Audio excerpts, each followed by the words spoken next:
Hello，大家好，我是李展。有些网友说，你这个皱纱一副的话是怎么做的？我怎么做的话，都做不出来，做出来的都是硬邦邦的。这个到底是怎么一回事呢？其实的话，这个就是方法的正确不正确。如果你的方法正确了，做出来的一副就是好的，就是起泡的、起发的。如果你的方法不对、不正确，那做出来就是硬邦邦的。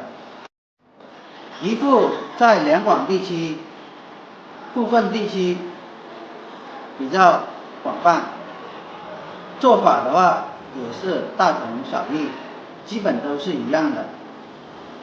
其中，广东具有代表性的一副就是罗定一副，而广西具有代表性的只有桂平的一副。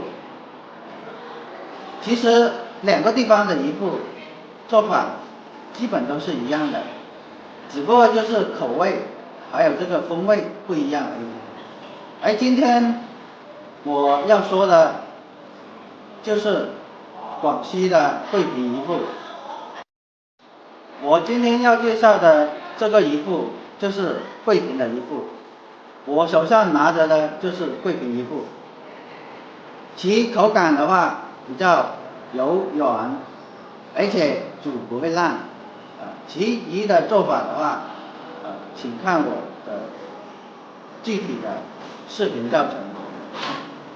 大家可以看一下我手上的这个一副，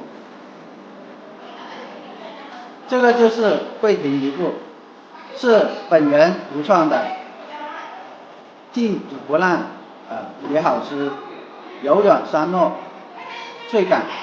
本期视频介绍的一副，其原材料主要为鱼肉和鸡蛋，其中鱼肉的成分占比在80%以上，所以说做出来的一副比较好吃，而且的话受广大群众的喜好喜爱。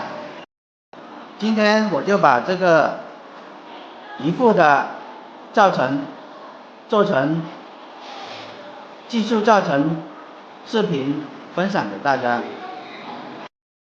本教程分为3个部分，第一个部分为原材料的准备，第二个部分为调料，第3个部分为油炸。其中最后一部分油炸是最重要的一部分，关系到炸不炸得起，起不起发，能不能做成功，所以说油炸是比较重要的，这个需要比较高的技术才能做出来。那么接下来请看详细的技术视频教程。